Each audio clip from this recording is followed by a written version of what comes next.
This is Doug Parrish, our illustrious, probably more print about him in the Rowan Free Press than any other place in the Western world. I'd like to say a word. I'm here today because Councilman Brian Miller came to your last meeting and he shared with me when he left that several of you wanted me to come to the meeting. And so I'm delighted to come. I told Rick earlier I really like his t-shirt. Rick, move your hands. Move your hands. And Greg, I guess we now know what's going in that new hangar out of the Rowan County Airport. It's Rick's spacecraft, right? The great thing is we don't have to worry about the runway extension because those things go up and out. So, as you probably know, the city's been a bit more aggressive the last 2 years in sharing our opinion, and I've taken that role. That's been kind of my role as city manager, and I have to give it to Steve and his website. He's done a good job putting my antics in cartoon form. So for y'all to see. But I'll have to say, if I was the county manager, I'd be working just as hard as I am now for Mr. Sides and Mr. Pierce. But I'm not the county manager, I'm the city manager, and we have goals and objectives that they want me to accomplish. Over the last 2 years, we've done quite well. We've doubled our fund balance. We were in financial trouble 2 years ago. You read about it. We've doubled our fund balance since then. We've gotten 2 bond rating increases. The city is financially stable. We're doing quite well. We have been focusing lately on improving our downtown, which is what Mr. Pierce is suggesting that we do. It's the heart of our city. It's an economic engine. It's important to us, and so that's been our focus. You may have read lately about the mall and our involvement in the mall, especially on Steve's website, and we do have some concerns about the mall. And there's always 2 sides to a story, and at risk of not ever being invited back again to these meetings, here are our concerns on the mall. The first concern is that our geologist says that there was a former SO station on Statesville Boulevard on the mall side. Now, why this is important is that SO station closed prior to the environmental regulations being put in place that required soil remediation and groundwater remediation. In fact, the mall was built before those environmental regulations went into place. So we're concerned, based on our experience in the downtown, that there's some risk out there at the mall. The county commissioner says they'll do a phase 1 and phase 2 as part of the contract. I think that'll take care of it. But we are concerned. You're concerned been for the last 25 years. Sorry? All of a sudden you become concerned because the county decided that? Where's your concern been the last 25 years? I ain't heard a word out of it. We're concerned. We're concerned. We're concerned because our city residents pay county taxes, and that's city money that's going out. As I stated, you haven't been concerned the last 25 years, and they've still been your city residents. In fact, a lot of those people become your citizens just in the last 10 years. They weren't your residents then, they are now. It was probably owned back then, not government, and so that changes the concern. The second concern that we have is that, again, this is tax money going to this project, and everybody has a smartphone. What type of smartphone do y'all have? I've got an Apple. Greg, what do you have? Yeah. Steve, what kind of smartphone do you have? None. Yeah, what kind of smartphone do you have? Samsung. Are you giving us free smartphones? No. 5 years ago, if you were in this room, what type of smartphone would you have?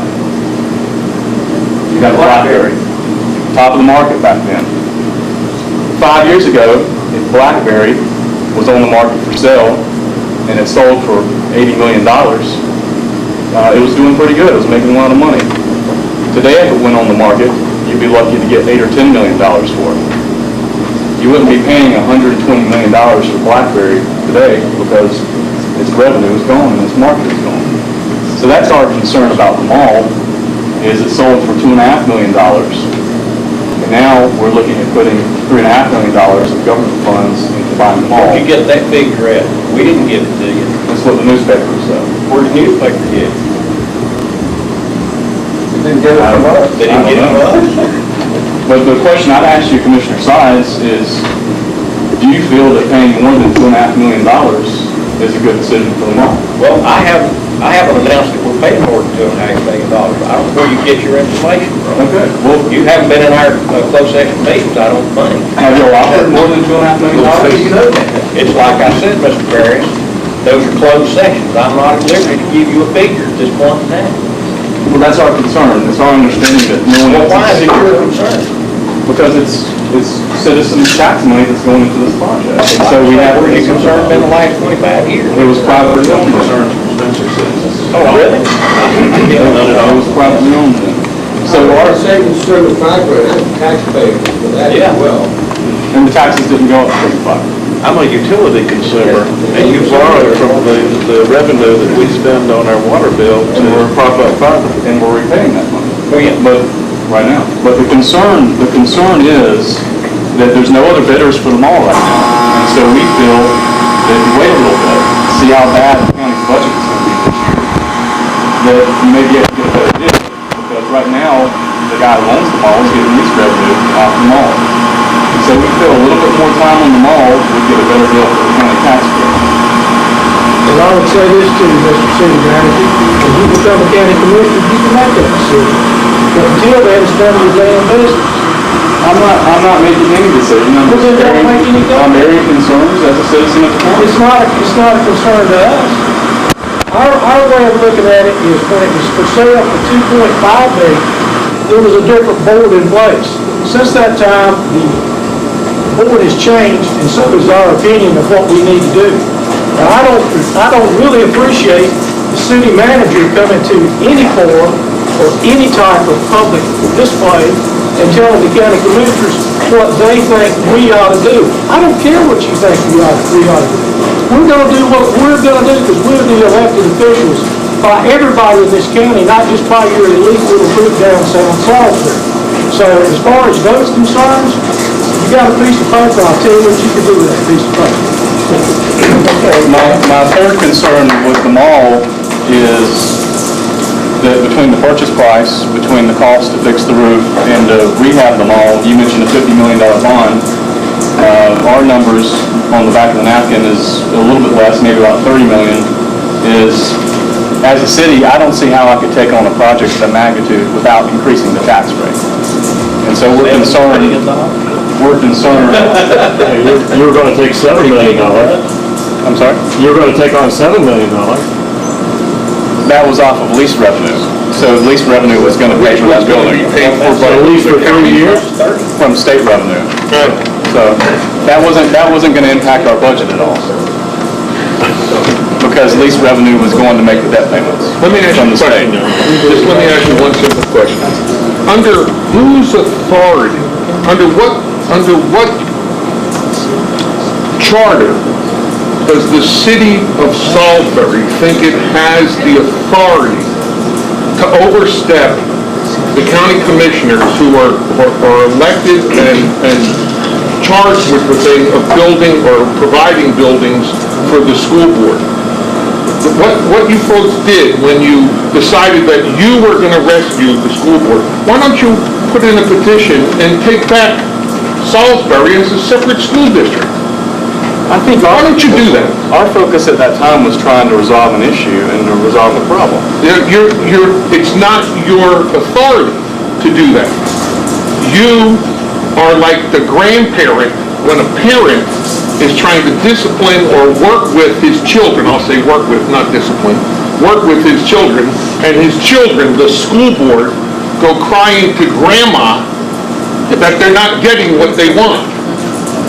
So you, in your magnanimous adventure, propose something that you, A, don't have the ability to do, okay, and then want to use a law to build it that you truncate what that law is, making believe that everything is okay. You are the least, I also watch the county. The local government commission fixed that at Salisbury Learn. Yes, well, but ironically, we're having an election now for the mayor and the city council, and a few months ago, our mayor, Mr. Woodson, whatever his name is, sat there at the end of one of the close of the meetings and congratulated all of the members, except for the new lady, on how wonderful it was that they've been in charge of Salisbury for so many years. Who's been in charge for 14 years, who's been on the board for 18 years, and so on. And I had a laugh as a person coming in from the outside, because I have a sneaking suspicion in the last 20 years, Salisbury has been in a rapid and spiraling decline under the management that they're so proud that they've been for the last 20 years. Now, when it comes to this 329 building, you weren't there when they took it over, so you're not criminally responsible for it. But what person that's in charge of government since 2000 would allow a government to take on a building that has tanks in the ground without having the original owner remediate it? Okay? That's a criminal act.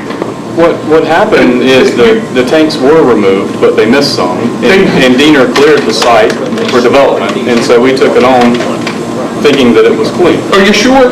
Yes, Are you sir. sure that's what happened? Because 90% of what I get from you people is just barely the truth, Right. okay? Just barely. I love the truth. healthy skepticism of government. I think Yeah. that's Well, fundamental of our You know, democracy. the last time our mayor came here, we all sat here and listened to him, and nobody bothered to refute what he was saying, because, and I try to do it, I'm trying to learn to be North Carolina nice. But the reality is, at some point in time, you have to call a spade a spade. And what you people are doing is a joke. Okay? I'm not going to waste any more of my time while you're here, so I'm going. Anybody want to come? But I think one of the best things about living in a democracy is the fact that we can come to meetings like this and share our opinion, and that we're allowed to share our opinion and share our concerns. That's your problem right there, is that we are not a democracy, we are a republic. That's right. And I agree. We're a constitutional republic of law. I agree. But I do like the idea that we can share opinions. Right. And Well, you raised the issue about us not doing an environmental study on the mall when it's way premature. But your board, your council had the opportunity to do a phase one on the property that they purchased or were given, and they didn't do it. In fact, I have on record that Bill Bergen and Gene Miller appeared before the Board of Commissioners and said, we have an environmental one assessment. I said, I want to see it. That was in December. They never even ordered one until April, and they never produced it until August. So who had something to hide? It certainly wasn't the county commission. so my goal was, I had a problem on that corner, and my goal was fixing it. And You still have a problem. And we've done on that it. corner. So you're not going to get a central office on it. Well, I appreciate the fact that he wants to be sure that we don't make the same mistake they did by not doing that study and bringing that to our attention. We didn't go down there when they got that property and say, look, you didn't do a phase one. Right. When they offered to give it to us, we asked for the phase one. They swore they had one, they didn't, they lied. And they didn't even order one until April the next, didn't get one until April the next year. They hid it until August. Well, let me correct that for a So second. they're premature in telling us what to do. Yeah, it's, When the phase one was done, it was a county-funded project with a $6 million letter of endorsement from the current county It commission. was not a county-funded project because we wanted it to be. It wasn't. We didn't authorize it. But when the phase one was done, it wasn't a city project, it was a county-funded project, and the phase one was county-funded. Project because we weren't stakeholders, you'll remember. But that, we didn't do the phase one, it was a county project, and the county did the phase one. You need to get you a dictionary and look up stakeholder. Give me yours back. But I'll be happy to answer any other questions while I'm here. I'd like to ask a question. How much funds are being diverted out of any of the city revenue into paying for the deficit on fiber? No? None. Would you be willing to have an independent audit on fiber? We have an independent audit every year. We have an independent audit every year. Not just on fiber, but on all of our operations to make sure that we don't have any issues in any the area. Are the fiber employees paid out of fiber? Yeah, it depends on what they do. So they're a service agency, so they work on many different projects. So if they're out paving streets, then they're being paid with those funds. We're paving Fulton Street right now. We're painting it, so. MI Connect is providing free internet. They're a municipal-owned internet provider. They're providing free internet for low-income people. Is that something that Salisbury may at some point do in the future? As part of our West End plan, we're looking at providing that service. So we just landed a big award for the West End, and we're looking at potentially doing that as a benefit to the West End. One of the issues we have with internet access is internet access has become a key to education for students to do their homework. And there's a disparity there. If you don't have internet access, it is harder for you to do your homework and to be successful at school. You have to remember Salisbury is a progressive city. Oh, yes. I'll be happy to answer any other questions. I think it takes a lot of guts to come here. And I appreciate your coming. I don't agree with everything you're talking about, but that's my right. That's your right to express yourself. But I tell you what, I'm totally against giving away free internet to the so-called disadvantaged in this town. We're giving them everything else, and doggone it, I pay for my internet. I have fiber for my internet, trying to support the city, but you start giving away the services. Next thing they want is free sewer. Next thing they want is free water. And it's got to stop somewhere, and I'm tired of supporting all these deadbeats that don't work and I pay taxes. And so, we're not, Mr. Lynch, we're not looking at giving away free internet. We're looking at, if you go to some cities, they have the Wi-Fi connections where you can hook in and anyone can hook into them. And so it's not the same service that you would receive, but it would be areas in the community where there would be free Wi-Fi, and perhaps we'll do it in the downtown as well, where anyone can get on it. And so it won't be similar to your service, which you pay for. Well, Really, but it'll be a hotspot. okay, but it's still providing free internet access to anybody that has Wi-Fi connection. Yeah. It'll be a hotspot in the downtown. It'll be no different than when you go to the airport and get on the Wi-Fi there. I understand. Right. Actually, when you go to the airport, in a lot of cases, you pay $9.95 to be on that. Okay? It's a business. It's a actual capital business. One of the things that Mayor Woodson told me a long time ago when he accosted me in his establishment here was that, well, internet is just like sewer and water. You know, you have to provide, the city needs to provide that. The city needs to be in competition with private industry. Like I said, welcome to progressive Salisbury. My kids went to the library, rode their bicycles to get there, to be on the internet, because we didn't have it in our home. Rowan County provides free internet at the Rowan County Library. Exactly. It's no different than what the county government is currently doing. So I don't see where the philosophical difference lies between. That's part of the problem. You don't see the difference. That is the problem right there. If Rowan County's providing free internet, free Wi-Fi at the library, then why would it be an issue for the city to provide it? Free internet throughout the entire city. Mr. Curtis, the difference is that at the library, I can go down there and use it as well. It's not just the impoverished people who in the west side. And what you're doing, it sounds like is like the free phones that if you vote for me were given out.